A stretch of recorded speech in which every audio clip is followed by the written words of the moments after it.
Welcome back, everyone, to the Paige Kornblue Show. Our top story, Kerry Sanders returned to the airwaves, at least for this hour. You probably know the name, especially if you're a fan of NBC's Today Show, Nightly News, MSNBC, or Dateline NBC. For 32 years, Kerry Sanders worked day and night, overnight, and early mornings as a correspondent for NBC News, bringing all of us top stories and feature stories from his home state of Florida and just about every other state, every country, many mountains, oceans, valleys, crevices, from the center of many hurricanes to war zones to peace protests and parades, from motor vehicles, airplanes, boats, universities, intersections, hospitals, shopping malls, parks, arenas, stadiums, factories. What am I forgetting? You've got it all. I think so. You've got Wow. it all. Wow. From submarines. And submarines.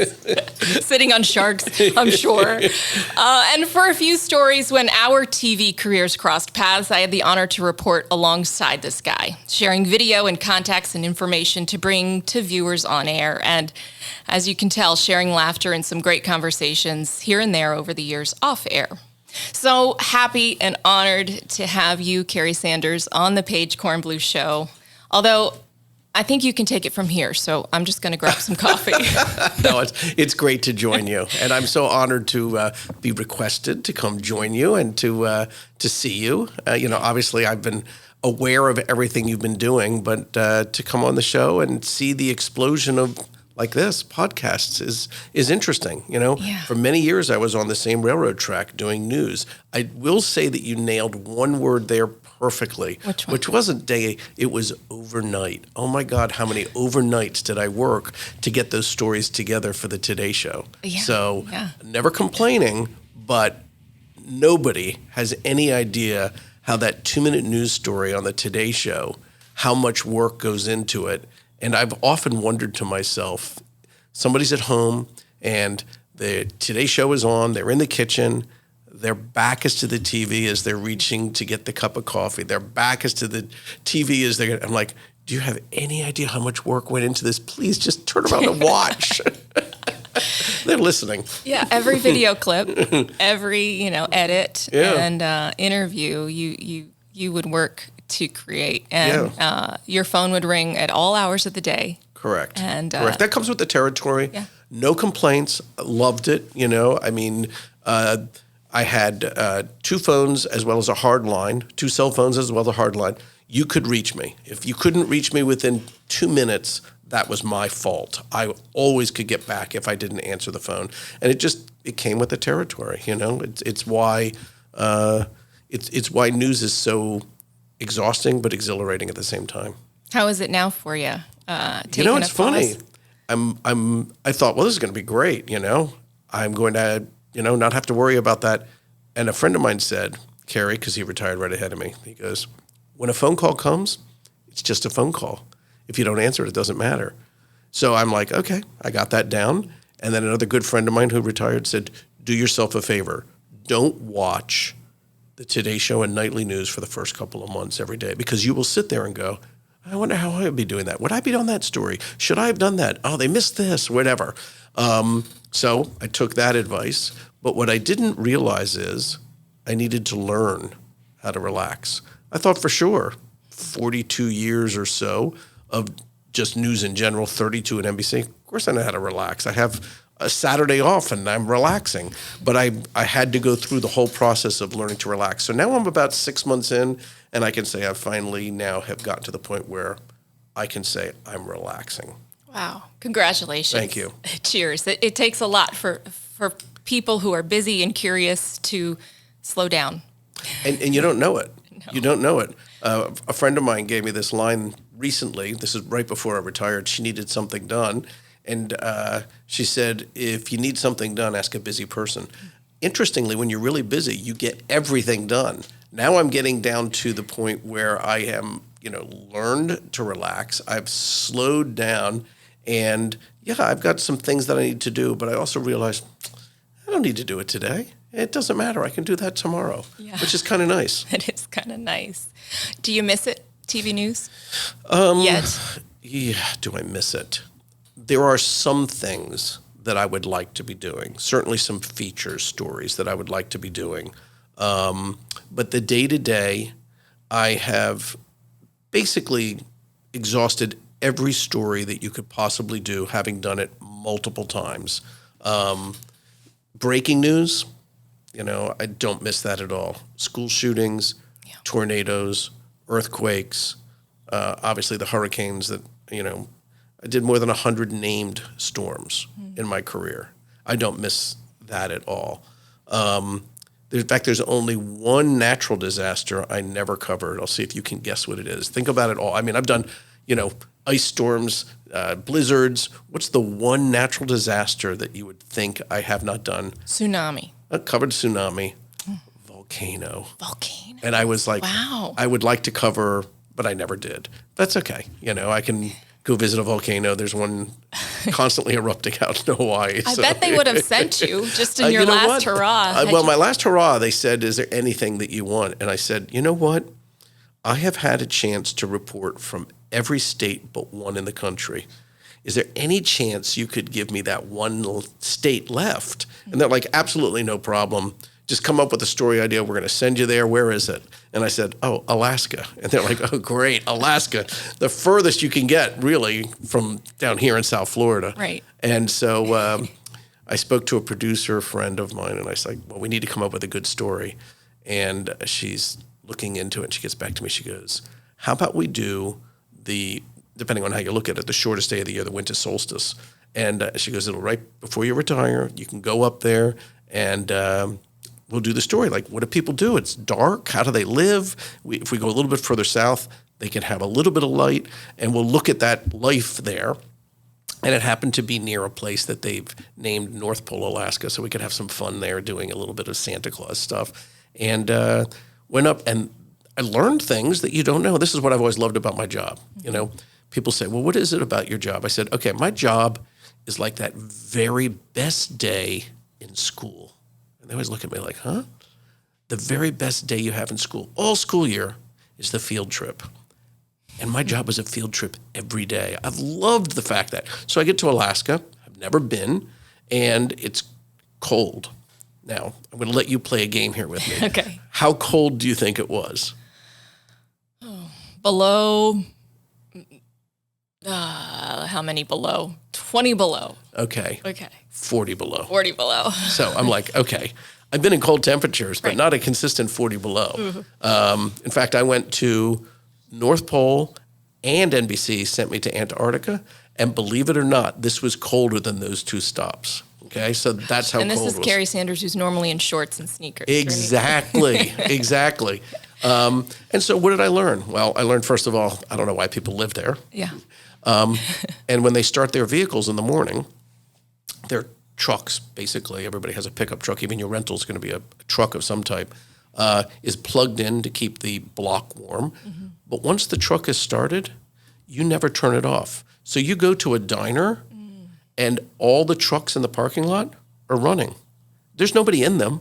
They're just inside the diner because they could never turn them off. I got a chance to kind of get a take of how the geothermal areas work, and they can grow vegetables at 40 below. Anyway, it was a fascinating trip. But I got to say, having the opportunity to have then claim now, right. I reported from every state in the country, even if that was a feature, I had a great time. Did you have a pin map?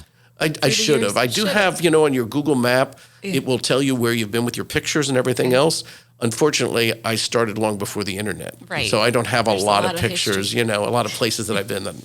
Maybe there's a picture somewhere in a photo album.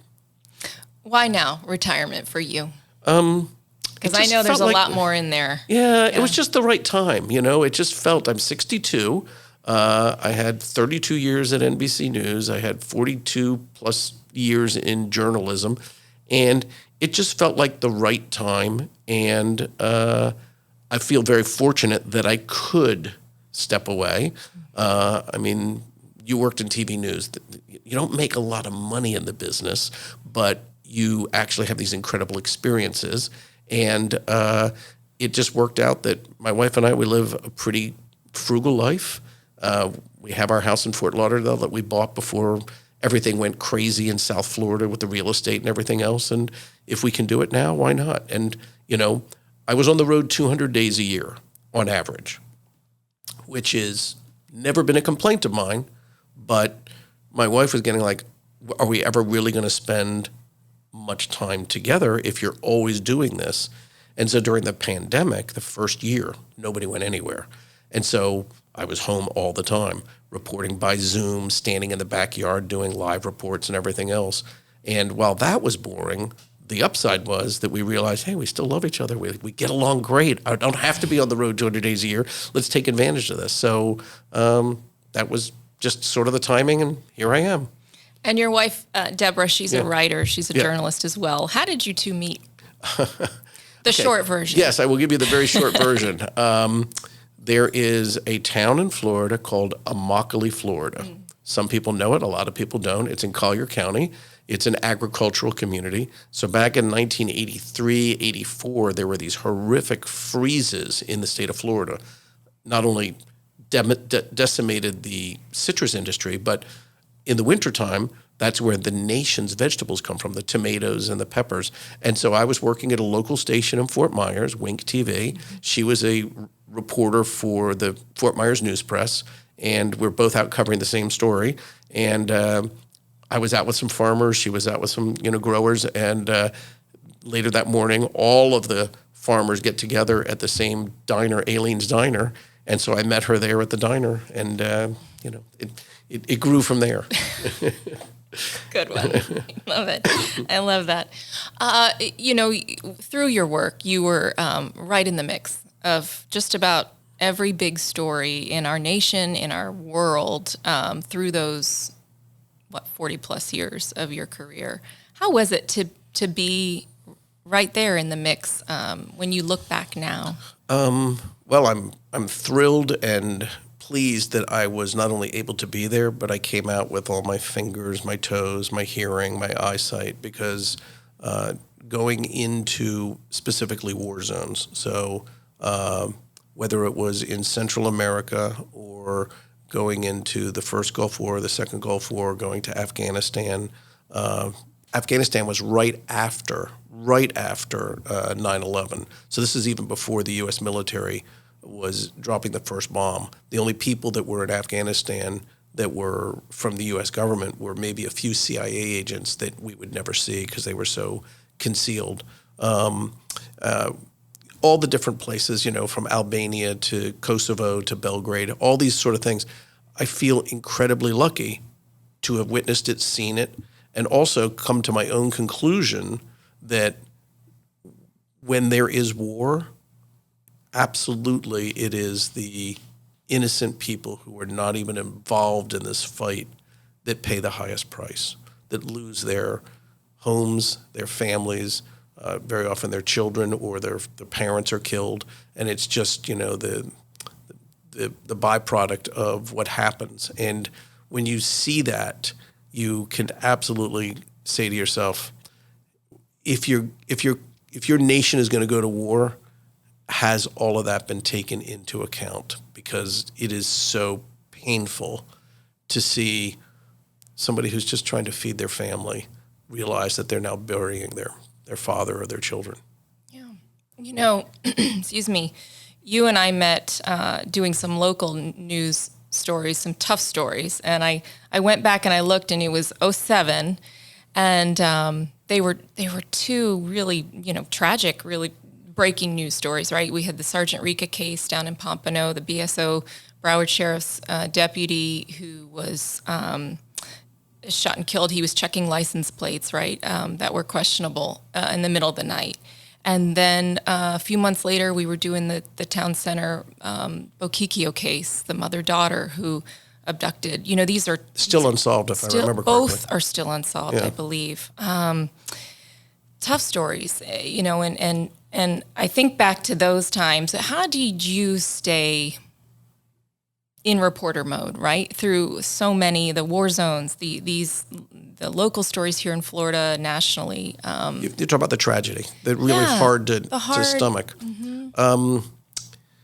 I guess if you're so worried about getting the story and the deadline, you won't carry the pain with you. I don't know. It's a good question. Yeah. Because, in the moment, right? Well, in the moment, I mean, trust me, you're human. You're going to reach out and touch and hold somebody's hand as they're crying. You're going to feel what they're going through. You're going to wonder, what would I be like if I was in that situation? And you always want to make sure that you're respectful of what they're sharing with you, because it's one thing to go through this pain. It's another thing for a stranger. You're a reporter, but you're a stranger with a camera, with a microphone, with a light. You probably have a sound man. I mean, what the viewer doesn't see is looking back, and that is this entourage that's there as you're there sharing your world. So my goal as a reporter always was to make sure that we were eye contact and those people became ghosts and you didn't see them, and that we are talking and you're not only sharing your story, but most importantly, I'm listening to your story.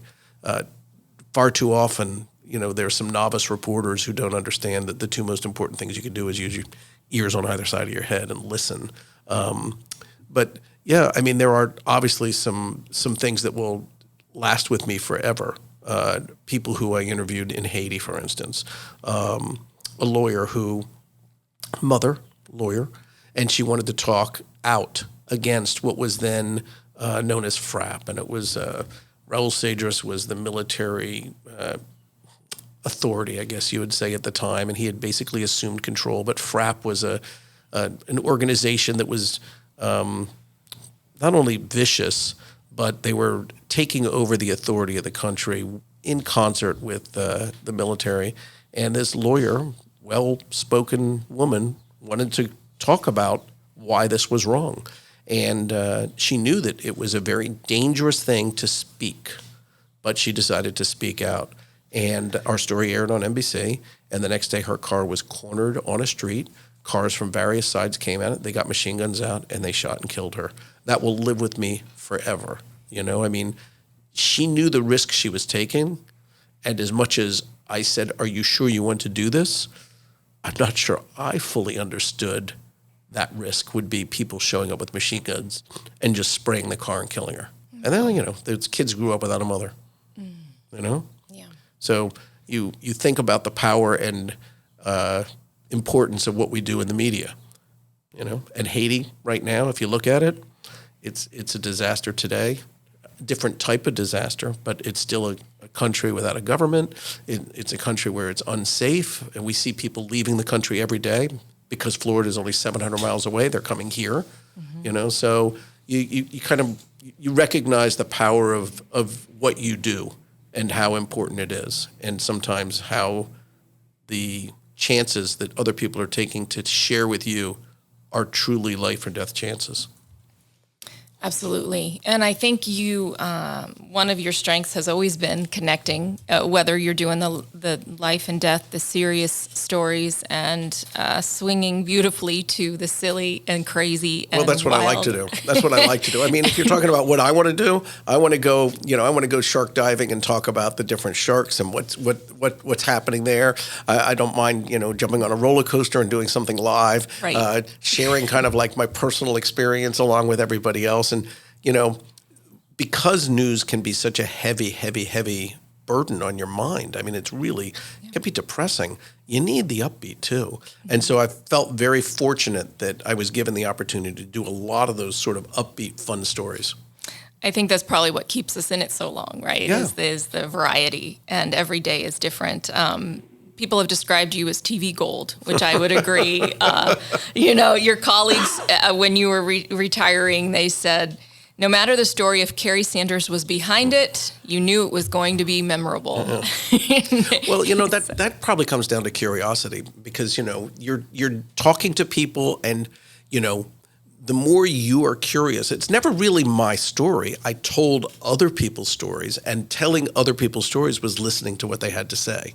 And so I just have enjoyed that aspect of, there used to be that line that everybody has a story, and you could take a phone book and put your finger in there, grab, remember phone books? Yes, yes. And you could I used to sit on them in my first anchor job because the chair wouldn't go any higher to get PK a little higher. Right. There we go. And call the person up. But I used and do a them story. too. Yes, but you could use it and you could find a story. And that's Find a true. story. Everybody does have a story, and as a journalist, your job is to find out what that story is and then share it. Yeah. It's so many stories out there. Now that I'm recreating in this space, I'm almost overwhelmed because when you're starting to choose stories, it's there's a lot to be told. Right. And, I mean, you can probably, I would always tell, especially young people coming in, I said, there's even a story of just something that happens every day, the sun rising. You can turn that into a story because there's so much more to it than just the sun rising. And, it's really about your curiosity of not only looking at the sunrise, but then looking the other direction, what's going on behind you and around you. And, it's all in the way you present the story. And of course, with television, it's also the visual. Who's going to turn away from a beautiful sunrise? Everybody's going to watch that. And then you're going to well, why? You could talk about sunsets. So you've probably heard of the green flash, but very few people have seen the green flash. That could be a story right there. What is the green flash? Why does it happen scientifically? How has it? Are you familiar with the green flash? Not as familiar as you are. Oh, no. okay. So Yeah. I would want to hear this story. Yes, so exactly. I would there want you go. To tell me about it. Exactly. So it doesn't happen every day, but it happens. All right. Well, create that story for me. And I'll work on that one. Do you have this is the quintessential reporter anchor question. Do you have a favorite story? It's like when people ask you your favorite book, right? I know, really. I mean, my favorite were personal experiences. So I did have a chance 3 times to go up and do 0G. So this is what the vomit comet, the pilots who are going to become astronauts experience, 0 gravity.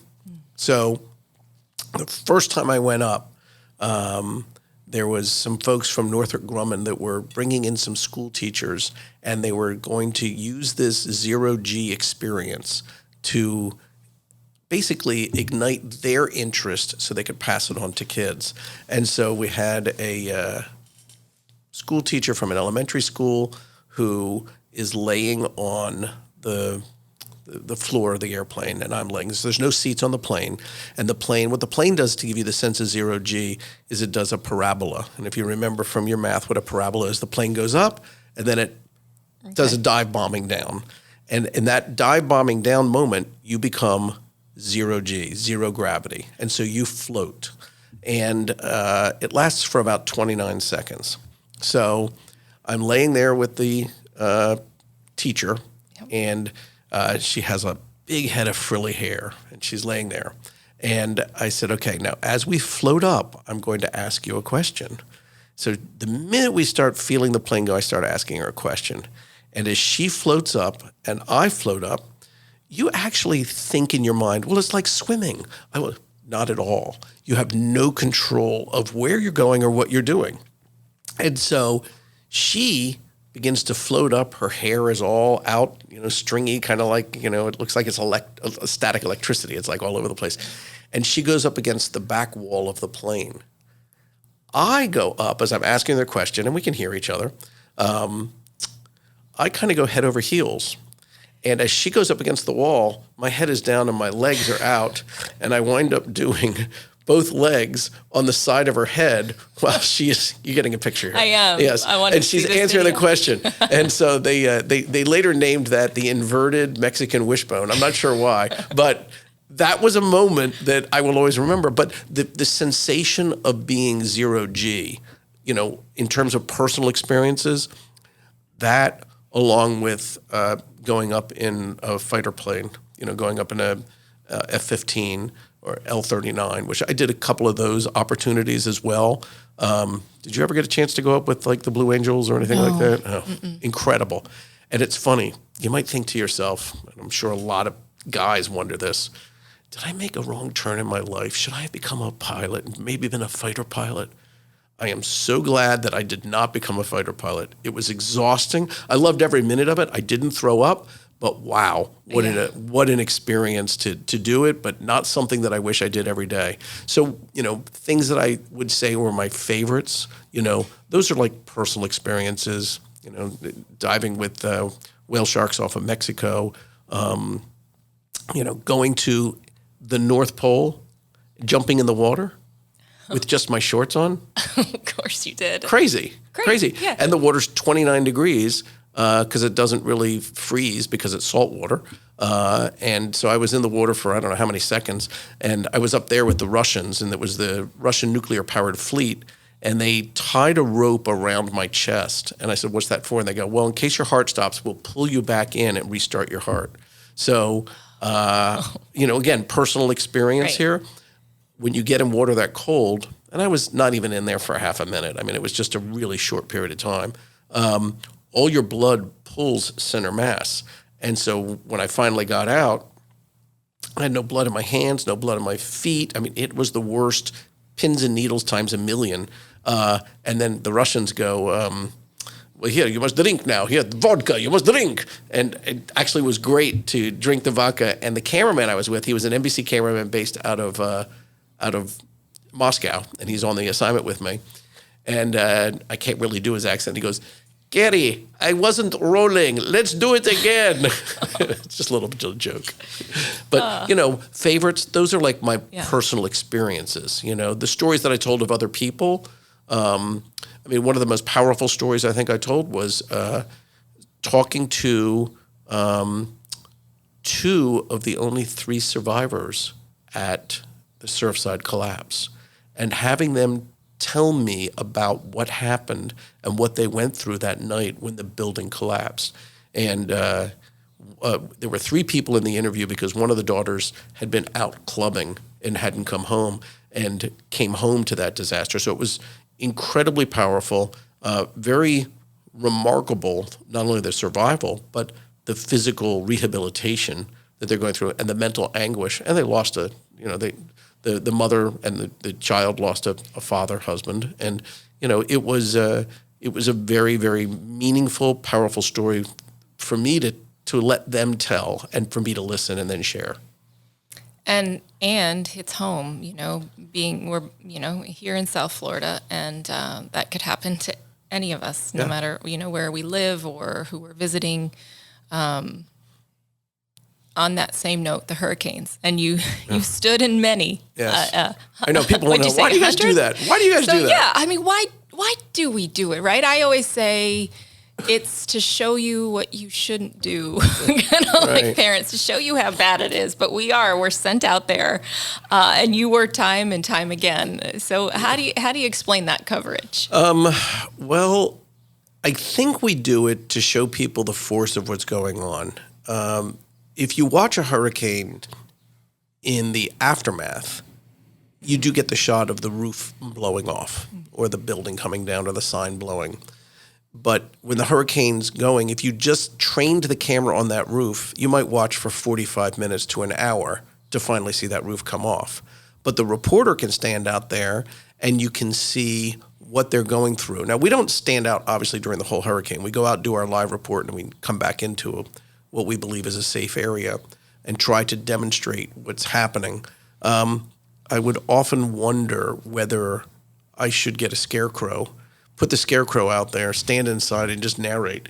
If that were me, you see that arm blowing off, that would be me. That's what you're going to do now. Yeah, exactly.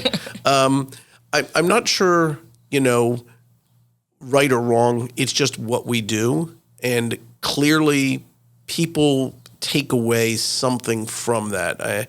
It's ripe for all the late night shows to then pick on us and make fun of us for doing that. But, I think it does serve somewhat of a purpose. And, if you've ever been through a hurricane, and I know a lot of people who are listening have been through hurricanes, you want to know what's going on outside. And if you have shutters down, you don't know. If it's nighttime, you don't know. You just want to know what's going on outside. And that's what we are telling people, what's going on outside while it happens. I'm probably best known in terms of hurricane coverage for Hurricane Andrew, because I was working at WTVJ at the time, which was an NBC O&O or owned and operated station. So it didn't just air on WTVJ, which back then was Channel 4 in Miami, but it aired nationally. And we were, earlier in the evening before the hurricane came, we were down in Homestead, and the only reason we left was because there was no light. And we were like, well, what can we see if there's no light? This is going to be a nighttime storm. But I was trapped on the floorboards of the car in South Miami, and the car was underneath the Metro Rail rail line, and we got the knocked out of us. Mm-hmm. And it was very, very, very, very revealing of what the storm was, only to be confirmed when we finally got daylight and saw everything else that had happened in so much of South Florida. And as we know, everything changed after that. FEMA changed, building codes changed, everything changed. And I like to say it wasn't just because of the power of the hurricane, but it was the information that was shared by news reporters. What's your message to people having been in the worst of the hurricanes? I mean, firsthand. Yeah. I mean, from Andrew to Hugo to Mitch to I can't tell you how many different hurricanes, Katrina, all of them. Because I was doing so many, I would very often get phone calls from people. Should I stay or should I leave? I always tell people, let's take a look at your bank account. Can you leave? Do you have enough money to leave? Leave. There is nothing you can do. There are so many people who have this crazy idea that when the hurricane's coming, that they'll be able to hold the door from blowing off the hinges when the hurricane's hitting. Absolutely not. There is nothing you could do. And then everybody's like, well, if the hurricane hits, I want to be able to get home. I go, get home for what? Well, to clean up. I'm like, it's still going to be there, So if you have the wherewithal to leave, leave. The other thing that I do know is that, now we have great weather. People should be looking really about around their houses or around their apartments or whatever they have about what they are going to prepare for now. I mean, do the coconuts, are they just hanging there? Cut them down, get the palm fronds off, do all that kind of stuff that you need to do because, let's say we have 160 mile an hour wind and it picks up a coconut and that coconut's flying through the air, hits somebody in the head, it'll kill them. I mean, that's the reason I would go out and wear I wore a baseball batter's helmet when I do my reports because I don't want somebody to hit me in the head and knock me out and kill me. Yeah, that's good. We all should be doing that, right? We should be, and we always put it off. That's what we do. I know. It's the way we are. We're procrastinators. I'm glad you did. Yeah. So they called you the nicest individual, and I agree. You say that. I'm just saying. You made everyone feel comfortable. Those of us, in local news, working alongside you, and I know all your. But you want to know something? You say that, like local news, network news. Do you know that I worked in local news? There was no different. There's no difference. We're doing the exact same jobs. It's just where it's going to air. And if I am parachuting into a community to do a story where you have been covering a story for days, weeks, maybe years, it would, of course, make sense for me to talk to you and say, so Paige, we're doing this, but I don't really know what's the best way to get the sheriff on camera. And you're saying, here's his cell phone number. Give him a call. Yeah. That's, pretty sure I gave you a few cells. But think about how much time that saves versus the process of, hi, I'm from out of town. I'm trying to get through to this person. Right. I know. Teamwork. Yes, exactly. And in return, very often, people will respond to a network and ignore a local. But when I would shoot something, I have no problem giving it back to the station and say, here you guys go. You can air this. You can air it at 5 o'clock. I don't air till 6:30. What do I care? Yeah. Yeah. I love that. And the camaraderie, the teamwork, it's all one family. Right. So let's have a little fun. Okie dokie. Okay. You've worked alongside current legends in the TV news industry. A lot we know. Mm-hmm. And some retired, just like in your club. Okay. So what comes to mind, quick versions, when I mention these names? Savannah Guthrie. Great friend and very smart with a good sense of humor. Hoda Kotb. I spent time with her in the mountains in Italy, driving through, and I would just say that she is a delightful person. What you see on TV is what you get. Al Roker. The fastest gun in the West. He is the most humorous, and that is not planned. He just comes up with those quick puns and jokes immediately. It's just who he is. And that's hard to do every day. All day. Exactly. On air. Exactly. Craig Melvin. Craig Melvin. I got to know him during a trial in Orlando, and we were both there. He is earnest. He is like an affable gentleman. Carson Daly. Carson Daly. So, of course, I knew him long before I got to know him. His knowledge in music far exceeds what you probably think he has. He is so deep, a genuinely nice guy who, when I was in New York once and I needed a tie because I was going to sit on set and didn't know I was going to be in New York, he has a whole rack of ties and says, choose whatever one you want. You're like my brother. Awesome. Jenna Bush Hager. Jenna Bush Hager. So I would say that if I were to close my eyes and think of a moment, I would say that we're inside the makeup room and her hair is all over the place and she's having her makeup done. And you know what? She's as real as anybody else. Lester Holt. He is a rock. He is solid.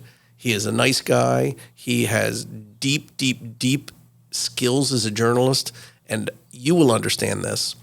Very few people could do an entire newscast in the field with all the scripts written and everything else and the teleprompter in front of them, and then the teleprompter goes out, and he still did the entire broadcast. And so when I saw him do a whole broadcast without the teleprompter, with just a few notes in his hand, because you can't really go to the scripts at that point, I realized this guy has skills beyond skills. He's a wonderful guy. We just spent some time in Miami together. Oh, lucky you. Yeah. We did some tossbacks during my weekend mornings when he was. And great pipes. Great pipes. And his son is just as good, by the way. Yep. You know, also in the field. Katie Couric. Katie Couric. Love her to death. Just an amazing person who really wrapped her arms around me when I got to NBC. And I think it probably might have been initially because she came from WTVJ in Miami. I came from WTVJ, but we've stayed in contact. She's a wonderful person who, taught us all that even the simplest question can lead to the biggest important answer. If you think about when she asked Sarah Palin what she reads, I mean, just she's like cotton candy, but inside she's as rock solid as they come for journalism. Love that. Tom Brokaw. My hero. Tom Brokaw set the standard, told us all by example what journalism is. And in the early days of my time at NBC, communication was not with email. We had an internal system where you would get a thing called a top of line. It would be a little message that would come on the top of your login. And Tom Brokaw would very rarely send a note to somebody in the field about the work they did. But when I got a note from Tom, it was like it was kind of like your dad said, you did a good job out there on the field playing soccer or baseball today. It was that meaningful to come from Tom Brokaw.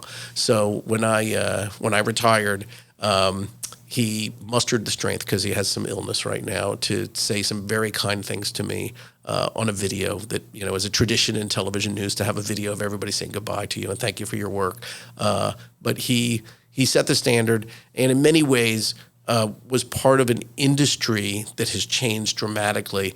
It used to be the three main anchors at the three main networks, and that was it. And so to think that I was in his group of contributing correspondents reporting for him, so meaningful. Wonderful man. What an impact. Yeah. Yeah. So if you were to have a few people at your dinner table, who would it be?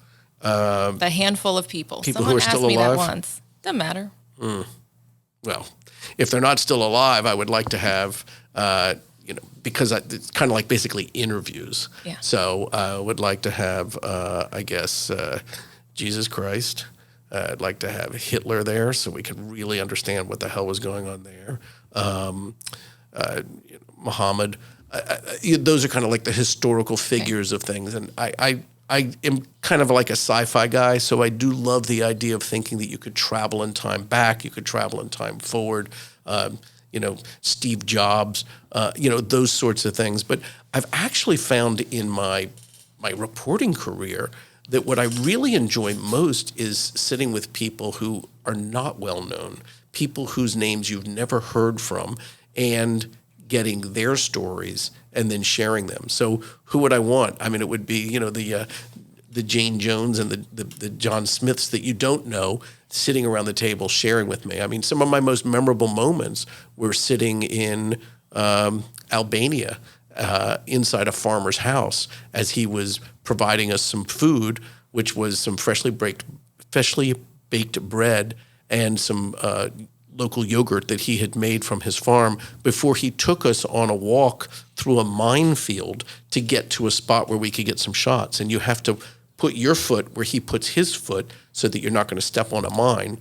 And so that's a name that's long lost to me, but it's a memory that I have of somebody that I spent time with a translator going through all that. And if you've ever done, talking to somebody, the translator, it's exhausting. It takes a very long time because you say something, they say something. Yeah. Do they say it the same way you said it? How, then you hear the person respond and they go on for 45 seconds and the translator gives you a 5-second answer. And you're like, well, no, tell me more of what he really said there. So who would I want to have at my dinner table other than Paige? I'm there. Okay. I will be there. What can I bring? There you go. Your smile and your personality. You got it. You got it, Kerry. So media today, can you keep up? Can we keep up with everything? How do you look at it? What do you tell young journalists? What's your message to them? There is a lot. There's a lot. And it's a shifting business. We have streaming news. We have your traditional morning shows, your evening news, newspapers or online, because newspapers are not as readily accepted by people, but people read articles. There's podcasts that we're doing right now. There's actually too much. Unless you say that you're not interested in the broad cast of news, you're interested in the narrow cast of news. If you're interested in something that's, let's say you're a knitter, you like to knit. Right. I'm sure there's multiple podcasts out there that talk about knitting. There's probably one that gives you the history of knitting. There's probably one that tells you, how the Egyptians did this. I'm sure something like that is out there. And that's news to you because you want to learn it. So the change in news that really happened, at least in television news, during the pandemic, is that my life included for most of my career, not just securing the interview, but then going there and doing the interview. So when I had a chance to interview Doris Kearns Goodwin, a famous historian, I flew to Massachusetts. I went to her house in Lexington, Massachusetts, and I spent the day with her, and I got so much more personally out of that than the probably 2 or 3 15-second sound bites that were on the news that night. When you might remember Sábado Gigante, which was a show on Univision, and the lead guy, Don Francisco, he had a house down in Indian Trace, incredibly wealthy. Went down to his house, spent the day with him. We had dinner, or actually we had lunch inside his just his kitchen. He's very wealthy, yeah. So he had the private chef make us a meal, everything else, and then again maybe 10, 20-second sound bites, maybe 2, maybe 3 on the air. The pandemic came, and then it was all about, okay, just get a Zoom interview with this person, that person. I didn't really get the interaction. I didn't feel the experience. And so when we talk about the changes, one of the biggest changes is that a lot of stuff is now Zoom. Now, I'm kind of being selfish because while I was doing stories during the pandemic and this lingers now, you'll see it on stories on a regular basis, people on Zoom, the ability to reach out to experts is actually better. Right. Because everybody has a computer. Yep. Everybody can turn the Zoom on or whatever program you're going to use and kick out 15 minutes with you to talk to you about something. Right. So information-wise, maybe we're hearing more from the people who we want to hear from than we ever used to. But selfishly, I enjoyed the moments of going to their houses, feeling the experiences, going through all of that kind of stuff that is kind of changed. And by and large, there's so much news that, and this is, people always wonder, why do those anchors make that kind of money? I mean, they do. They make good money. Yeah. It's not like the reporters. The anchors make a lot of money. It's because you're probably going to get the same news on, let's say what's going on just recently at the federal courthouse in Miami with President or ex-President Trump. You're probably going to get that same news from everybody, but you're probably inclined to watch your favorite anchor. And so Right. Familiarity and comfort. it is, you know, I mean, you know this, people would watch you when you were anchoring and then they would see you on the street and they would say, I love you. I love what you do. Right. They feel a connection with you. Yeah. Not so much, I mean, a little bit with the reporters, but mostly with the anchors. So when I think about where is news going, it's 24/7. It's, you know, well beyond the early days of CNN doing 24/7. It's everywhere on your phone. It's in social media. I don't know how it all shakes out. Yeah, we'll see. How's Kerry shaking out? What's next for you as we wrap up? I don't know. I've had some good friends reach out to me and ask me to do some things with them. I think there will be something down the line, but I have one goal, which is whatever I decide to do television-wise, it will be uplifting. I do not want it to be another sad state of the world is going to hell in a handbasket. I want it to be like, if there's a problem, here's a solution, and here's how it's being implemented, and isn't that a reason for us to applaud rather than to just shake our heads going, well, you know, why would you want to have kids and why would you want to live any longer? Right.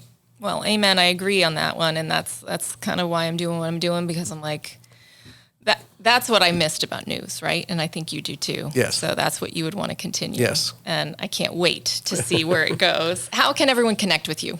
Well, I do social media a little bit like everybody else does. So on Instagram, I think it's the same as it is on Twitter, which is at Kerry NBC. So the only hard part is Kerry. Right. You know. Okay. Kerry with a K. Exactly. Yeah. And I will have his links on my website. I always say PaigeKornblue.com, Paige with an I and Kornblue with a K. Yeah, there we go. I'm with you. There we go. Thank you, Kerry, for joining me thank today and sharing all of your wisdom and your stories. Always interesting, and I appreciate you, and thank you. Thank you. I've enjoyed this. So for now, reporting in Boca Raton, Paige Kornblue, alongside a legend and a friend. Your turn. Kerry Sanders, formerly NBC News. Until next time, everybody. Cheers.